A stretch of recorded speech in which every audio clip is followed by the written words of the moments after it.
O neopentecostalismo surgiu na segunda metade do século XX, especialmente entre as décadas de 60 e 70, como uma nova vertente dentro do movimento pentecostal, mas desenvolvendo características próprias que o diferenciam das primeiras gerações do pentecostalismo. Nos Estados Unidos, diversas figuras ajudaram a moldar as bases do movimento, como Kenneth Hagin, Kenneth Copeland e Benny Hinn. Essas ideias começaram a se espalhar rapidamente através da televisão, rádio e grandes conferências. E já no Brasil, o neopentecostalismo ganhou enorme força a partir da década de 70. Entre os principais nomes estão Edir Macedo, R.R. Soares, Valdemiro Santiago e Silas Malafaia, com suas mega-igrejas se tornando símbolos do crescimento desse movimento no país.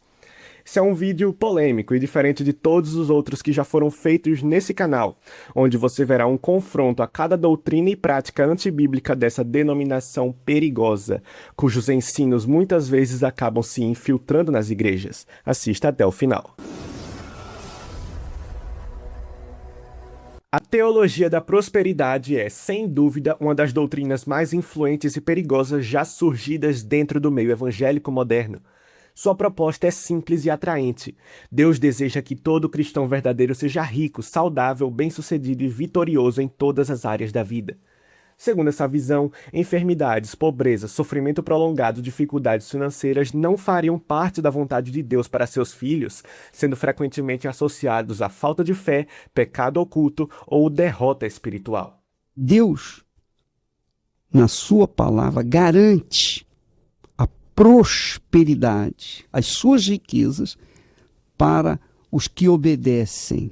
Nesse sistema, a fé deixa de ser a confiança humilde na soberania de Deus e passa a funcionar como uma ferramenta para a obtenção de benefícios materiais.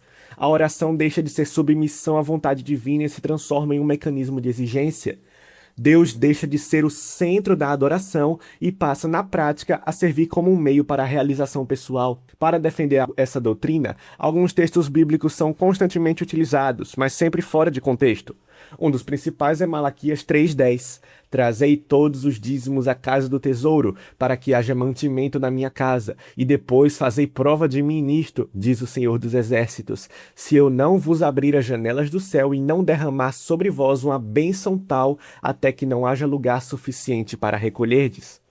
Esse texto é frequentemente usado para sustentar campanhas financeiras e a ideia de que ofertas obrigariam Deus a multiplicar riquezas materiais. Porém, o contexto da passagem é completamente ignorado. Malaquias está falando à nação de Israel dentro da antiga aliança, em um sistema teocrático ligado ao templo, ao sacerdócio e às bênçãos e maldições específicas da aliança mosaica. Transformar isso em uma fórmula universal de enriquecimento financeiro para cristãos do Novo Testamento é uma distorção séria. Além disso, a própria estrutura do Novo Testamento destrói completamente a lógica dessa teologia. Jesus nunca prometeu riqueza aos seus discípulos. Pelo contrário, em Mateus 16:24, ele declara: se alguém quer vir após mim, negue-se a si mesmo, tome a sua cruz e siga-me. Em João 16:33, ele afirma: no mundo tereis aflições. O apóstolo Paulo, um dos homens mais fiéis da história da igreja, viveu perseguições, prisões, fome, açoites e necessidades constantes. Então Paulo seria alguém sem fé suficiente? Totalmente pelo contrário. A maturidade cristã não estava na riqueza, mas na capacidade de permanecer fiel tanto na escassez quanto na fartura. Além disso, 1 Timóteo 6 faz uma das condenações mais fortes do Novo Testamento contra esse tipo de mentalidade. Homens corruptos de entendimento e privados da verdade, supondo que a piedade é fonte de lucro. No cristianismo bíblico, o maior tesouro do crente é Deus. No falso evangelho da prosperidade, o tesouro passa a ser a prosperidade, conforto, conquista e sucesso pessoal. Então a cruz deixa de ocupar o centro da fé. A soberania de Deus é substituída por decretos humanos e a glória de Cristo é trocada por obsessão pelas bênçãos materiais. Então significa que se Deus deixou você ver, deixou você tocar, deixou você sentir, deixou você abraçar, deixou você experimentar, é porque Ele tem o poder de dar nas tuas mãos muito além daquilo que você pode pensar ou imaginar. Deus não é um Deus irresponsável, Ele não coloca sonhos que Ele não tenha condição de patrocinar na sua vida. Outro problema extremamente grave nessa linha é a maneira como muitos líderes passaram a associar contribuição financeira ao favor espiritual de Deus. Em diversos púlpitos, o dízimo passa a ser apresentado quase como condição para a proteção divina, prosperidade e bênção espiritual. Frases como "quem não dizima está em maldição" e "o devorador destruirá sua vida financeira" são repetidos constantemente, criando uma espiritualidade baseada no medo e na culpa. O problema é que isso distorce completamente o evangelho da graça. No Novo Testamento, a salvação não é comprada, a bênção de Deus não é vendida e o favor divino não está condicionado ao poder financeiro do indivíduo. Efésios 2 deixa claro que somos salvos pela graça mediante a fé, não por obras, mas não é isso que a heresia neopentecostal afirma. O fato da pessoa ela não ser fiel no dízimo, isso influencia na salvação dela? Mas completamente. O dízimo, quando a pessoa entende, está lá em Malaquias, o relato mais completo. Outras partes da Bíblia falam sobre o dízimo. Mas em Malaquias capítulo 3, todo mundo devia conhecer o que Deus fala aqui, porque isso aqui pode levar você para a perdição eterna. E ele disse, não tem que rouba, não tem outro jeito. E Deus disse, você agora vai ficar debaixo de maldição. Mas quando ele morre, não, você vem para o céu. Olha, mas como é que pode isso? Quer dizer, Deus só vai, entre a palavra, castigar agora? O castigo vai ser eterno. Mentira! Nega uma verdade das Escrituras. O R.R. Soares, ele afirma que quem não der o dízimo não pode ser salvo. Ou seja, a expiação não é feita pelo sangue, é feita pelo dízimo. Heresia! Heresia, sai, não vê, desliga a TV, anuncia para todo mundo, heresia! Onde já se vê ensinar isso, gente? Então a salvação é comprada! A confissão positiva é uma das doutrinas centrais do neopentecostalismo. Basicamente, ela ensina que palavras possuem poder espiritual criativo e que aquilo que o indivíduo declara com fé pode influenciar diretamente a realidade. Segundo essa ideia, o cristão não deve apenas pedir algo a Deus, mas declarar, determinar, profetizar, tomar posse daquilo que deseja receber. Está ligada principalmente ao movimento Palavra da Fé, popularizado por nomes como Kenneth Hagin e Kenneth Copeland. O problema é que a Bíblia jamais ensina que o homem possui poder criativo em suas palavras semelhante ao de Deus. Nas Escrituras, quem cria pela palavra é o Senhor, não o homem. Esse é um atributo divino incomunicável. O neopentecostalismo, porém, frequentemente transfere essa lógica criativa para o ser humano, como se a fé transformasse palavras humanas em decretos espirituais, capazes de obrigar acontecimentos, o que é uma heresia. Muitos defensores da confissão positiva utilizam Provérbios 18:21. A morte e a vida estão no poder da língua. Mas o texto não está ensinando que palavras criam realidade física ou espiritual. Ao ler os versículos anteriores, entendemos o contexto, que fala sobre consequências morais, sociais e relacionais das palavras. A língua pode destruir vidas através de mentiras, calúnias, ou pode trazer sabedoria e edificação. O texto não autoriza a ideia de decretar riqueza, cancelar doenças ou criar bênçãos pela fala. Outro texto muito usado é Marcos 11:23. Porque em verdade vos digo que qualquer que disser a este monte, ergue-te e lança-te no mar, e não duvidar em seu coração, mas crer que se fará aquilo que diz, tudo o que disser lhe será feito. Porém, Cristo está usando uma hipérbole sobre fé genuína em Deus, não ensinando técnicas de manifestação verbal. O centro da passagem não é o poder das palavras humanas, mas o poder soberano de Deus respondendo à fé verdadeira segundo sua vontade. Além disso, a própria vida dos grandes homens bíblicos destrói essa doutrina. Jó declarou fidelidade a Deus e perdeu tudo. Paulo orou sobre seu espinho na carne e Deus não o removeu. E o próprio Cristo, no Getsêmani, não determinou vitória, mas disse, não seja feita a minha vontade, mas a tua. Fé bíblica é submissão à vontade de Deus, mesmo em meio ao sofrimento. A confissão positiva frequentemente transforma o evangelho em uma técnica de ativação de bênçãos. As palavras do Senhor têm poder soberano. Quem somos nós para acharmos que temos o mesmo atributo? O neopentecostalismo também defende que Deus estaria restaurando nos dias atuais o ofício de apóstolo e profeta como autoridades governamentais da Igreja, trazendo uma nova era de poder espiritual, revelações, milagres e transformação cultural. No Brasil, a influência apostólica também cresceu fortemente, principalmente através de redes de cobertura espiritual, ministérios de conferências, movimentos de avivamento como os de René Terranova, trazendo líderes que passaram a assumir oficialmente o título de apóstolo. O grande problema teológico começa justamente aqui. O Novo Testamento nunca apresenta o apostolado como um cargo contínuo e restaurável ao longo da história da Igreja. Os apóstolos bíblicos possuíam características únicas e irrepetíveis. Primeiramente, foram testemunhas diretas do Cristo ressurreto.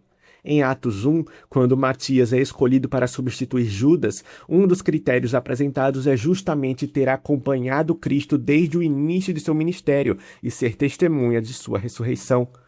Paulo também defende seu apostolado apelando para o fato de ter visto o Cristo ressurreto.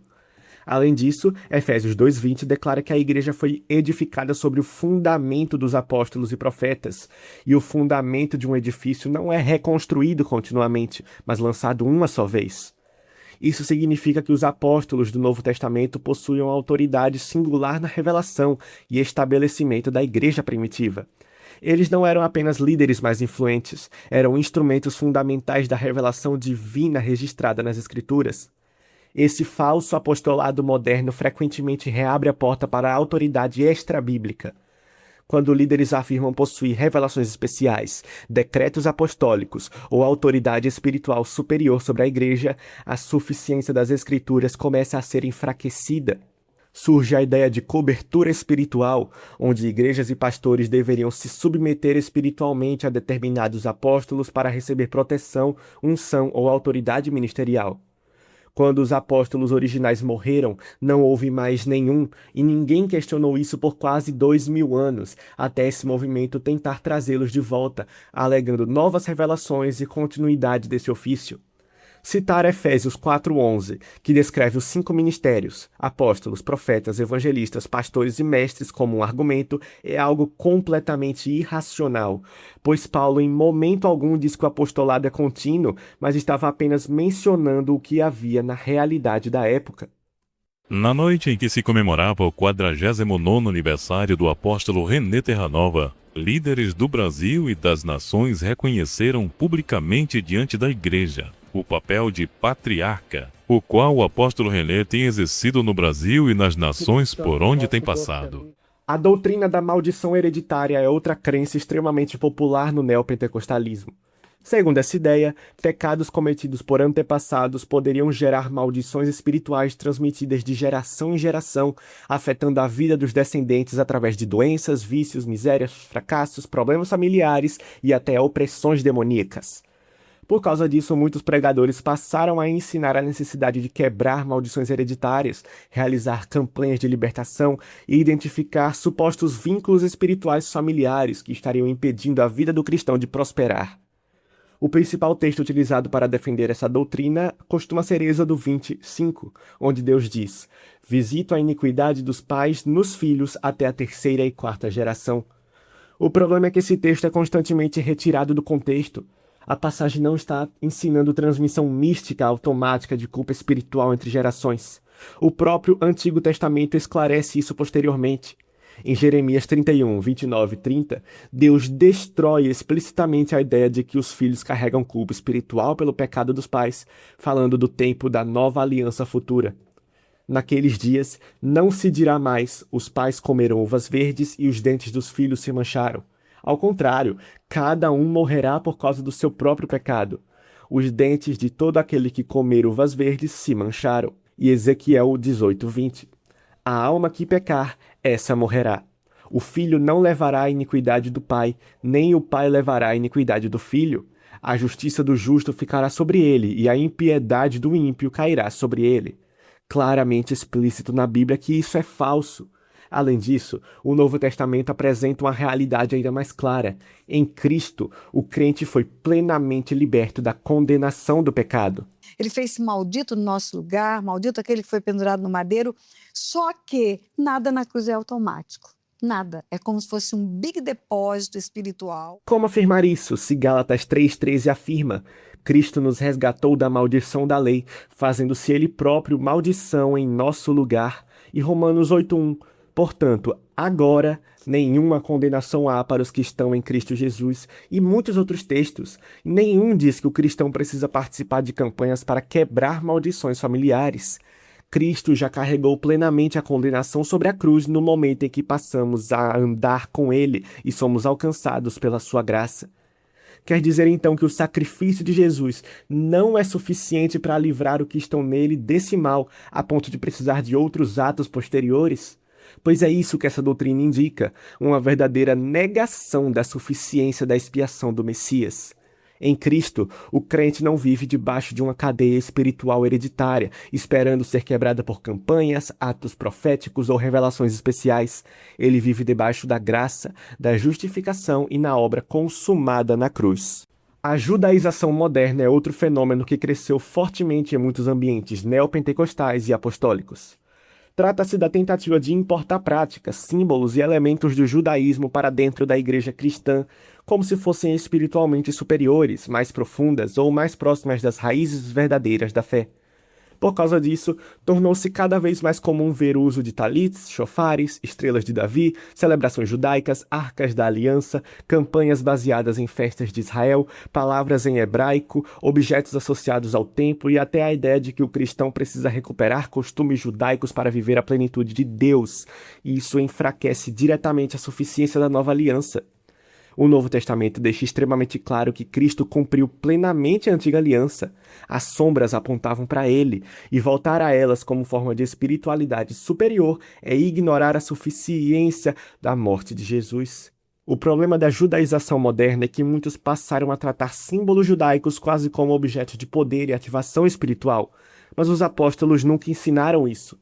Em Gálatas, Paulo combate duramente qualquer tentativa de reintroduzir práticas judaicas como obrigação espiritual para os cristãos gentios. Em Gálatas 5:1, ele declara: para a liberdade foi que Cristo nos libertou. E em Gálatas 2, Paulo chega a confrontar Pedro publicamente quando práticas judaicas começaram a ameaçar a liberdade do evangelho. Outro problema grave é que essa judaização frequentemente produz uma espiritualidade mística e performática. Muitos passam a buscar experiências em símbolos, rituais e objetos externos, enquanto a centralidade do evangelho perde espaço. O mais irônico é que o próprio Novo Testamento mostra apóstolos lutando justamente contra a tentativa de colocar cristãos gentios novamente debaixo de elementos cerimoniais judaicos. Em Atos 15, que narra o primeiro concílio da igreja em Jerusalém, foi literalmente para combater isso. Por isso, quando movimentos modernos tentam reconstruir uma espiritualidade baseada em símbolos, práticas e ritualismos judaicos, eles acabam caminhando na direção oposta daquilo que a igreja defendeu. Outro aspecto extremamente preocupante do neopentecostalismo é a construção de uma espiritualidade profundamente mística, emocionalista e frequentemente desconectada da sobriedade bíblica. Em muitos ambientes, o cristianismo deixou de girar em torno da exposição das escrituras, da santidade e da centralidade de Cristo, passando a ser dominado por experiências sobrenaturais, revelações subjetivas e manifestações espetaculares. Dentro dessa lógica surgem as chamadas super batalhas espirituais. Muitos líderes passaram a ensinar que praticamente tudo ao redor do cristão possui ligação com atividade demoníaca, cidades dominadas por principados territoriais, objetos amaldiçoados, músicas, filmes, roupas, símbolos e lugares que abrem portais e até supostos demônios específicos responsáveis por pobreza, vícios, enfermidades ou fracasso. Mas nada disso existe, não há base bíblica. O Novo Testamento nunca apresenta a vida cristã dessa maneira paranoica e tudo isso tem mais ligação com o misticismo do que com o cristianismo. Os apóstolos reconheciam a realidade espiritual, obviamente, porém o foco apostólico nunca foi ensinar cristãos a identificar espíritos territoriais, fechar portais espirituais ou descobrir objetos demonizados escondidos em casa. Tiago 4,7 diz: sujeitai-vos, portanto, a Deus e resisti ao diabo, e ele fugirá de vós. Ele não manda mapear territórios nem realizar atos proféticos em regiões, mas simplesmente resistir às tentações. Além disso, muitos desses movimentos passaram a utilizar objetos ungidos como supostos canais especiais de poder espiritual. É água ungida, sal ungido, rosas, óleo, lenços, trombetas e muito mais. Isso se aproxima perigosamente da superstição religiosa. O problema não é usar símbolos de maneira ilustrativa ou cultural. O problema é quando objetos passam a receber quase função espiritual mística, como se carregassem unção especial capaz de proteger pessoas, expulsar demônios ou liberar bênçãos. Isso inevitavelmente enfraquece a suficiência de Cristo e aproxima a fé de práticas pagãs. Em muitos ambientes neopentecostais, curas, libertações e manifestações passaram a funcionar quase como um entretenimento religioso. Diversas falsas curas já foram expostas ao longo dos anos, com pessoas declaradas curadas continuando doentes, ou testemunhos sendo desmentidos posteriormente.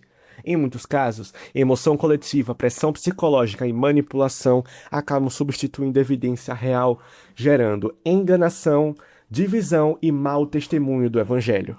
A partir de hoje, meu Deus restabelece a sua audição por completo. Eu profetizo em nome de Jesus, pela palavra de Deus. Guirma. Fala com ela. Fala assim: eu estou curada em nome de Jesus. Olha para mim. Diga: eu estou curada. Eu estou curada. Fala: eu estou curada em nome de Jesus. Além disso, se tornaram comuns as chamadas entrevistas com demônios, onde supostas entidades malignas são colocadas para falar publicamente durante cultos, revelando informações, conversando com pregadores e participando de verdadeiros espetáculos espirituais, mas com zero embasamento bíblico. Outro fenômeno extremamente controverso são as manifestações exageradas atribuídas ao Espírito Santo. Pessoas rolando no chão, gritos descontrolados, convulsões, risos incontroláveis, supostos transes espirituais, desmaios coletivos, pó de ouro, dente de ouro. O problema é que nada disso possui base sólida nas Escrituras. Em 1 Coríntios 14, Paulo estabelece o contrário. Deus não é Deus de confusão, e logo depois, faça-se tudo com ordem e decência. O Espírito Santo não toma a mente de ninguém incontrolavelmente, até porque uma parte de seu fruto é o domínio próprio. Outro ponto gravíssimo é a falsificação moderna dos dons espirituais. Em muitos ambientes, o dom de línguas deixou de ser tratado como é na Bíblia e passou a consistir em repetições frequentemente estimuladas psicologicamente em massa, mas isso vai contra a regra estabelecida em 1 Coríntios 14, 28 ao 29. Se, porém, alguém falar em língua, devem falar 2, no máximo 3, e alguém deve interpretar. Se não houver intérprete, fique calado na igreja, falando consigo mesmo e com Deus. Se não for assim, está em desobediência com a própria Escritura. Mas aí que tá, esse não é o padrão mais visto hoje. Da mesma forma, profecias modernas frequentemente se transformam em previsões vagas, revelações genéricas, sentimentalismo, manipulação emocional ou afirmações completamente falsas. E isso é extremamente sério, porque na Bíblia, falso profeta era tratado como algo gravíssimo. Deus jamais tratou profecia como entretenimento espiritual. Deuteronômio 18, 22 afirma: se o que o profeta proclamar em nome do Senhor não acontecer nem se cumprir, essa mensagem não vem do Senhor. Aquele profeta falou com presunção, não tenham medo dele. Ou seja, o profeta não pode errar parcialmente, interpretar errado ou errar uma única vez, pois está reivindicando o nome de Deus e deve ser tratado como falso. Seu dia.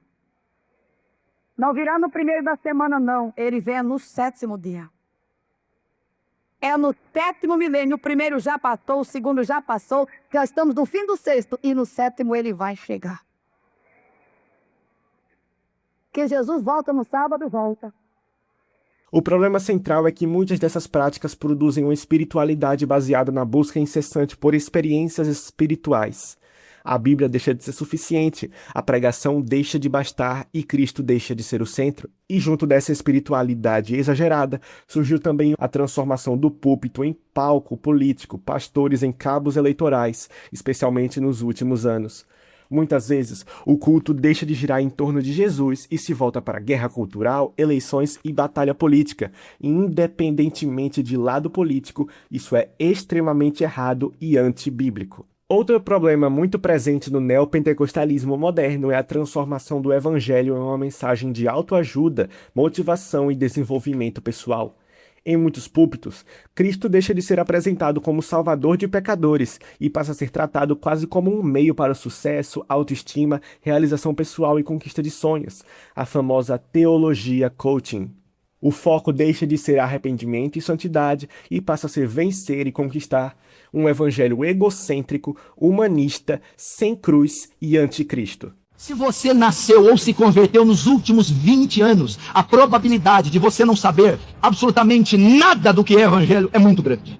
Fomos catequizados, influenciados por Kenneth Reagan, Benny Hinn, pessoas que desconhecem o santo evangelho, falsos profetas, lobos devoradores, que incutiram no evangelicalismo nacional toda sorte de heresia. Você cresceu vendo homens derrubar pessoas no chão, unção do riso, dente de ouro, pó de ouro na mão, prosperidade. Isso não é evangelho. Isso é a manifestação mais grotesca do que se pode chamar graça. Os nossos super-heróis tiram paletós, sapatiam, derrubam pessoas. São milionários. E trouxeram um modelo de culto. Eu acredito que sobe para Deus como algo podre, fétido. Com tudo isso, fica claro como esse movimento é perigoso e antibíblico, e olha que é apenas uma das várias doutrinas que contrariam a palavra de Deus. Algumas das principais igrejas aqui no Brasil que seguem essa linha incluem a Universal, a Mundial, a Igreja da Graça, Verbo da Vida, Sara Nossa Terra, Renascer em Cristo, Bola de Neve, Paz e Vida, muitas das que levam o nome Church, Movimento Dunamis, que organiza o Descende, além da Lagoinha, que cada vez mais vem aderindo a práticas do tipo. Mas o ponto final não deve ser apenas rejeição e indignação, e sim a busca pela verdade. O cristianismo bíblico não convida ninguém a seguir tradições humanas, líderes carismáticos ou experiências intensas, mas examinar tudo à luz da palavra de Deus. A Escritura chama o crente a discernir, testar os espíritos e conferir se aquilo que é ensinado realmente corresponde ao evangelho revelado em Cristo. Isso exige maturidade, humildade e compromisso com a verdade acima de qualquer sistema, cultura ou movimento. Porque, no fim, o que está em jogo não é apenas uma diferença de estilo religioso, mas a própria fidelidade ao Evangelho. E a pergunta que fica é simples, mas decisiva. Estamos buscando a verdade revelada nas Escrituras ou apenas aquilo que confirma nossas expectativas, emoções e desejos? Que a resposta não venha da tradição, nem da experiência, mas da palavra de Deus. E assim, terminamos este vídeo. Espero que você tenha gostado. Deus te abençoe e tchau!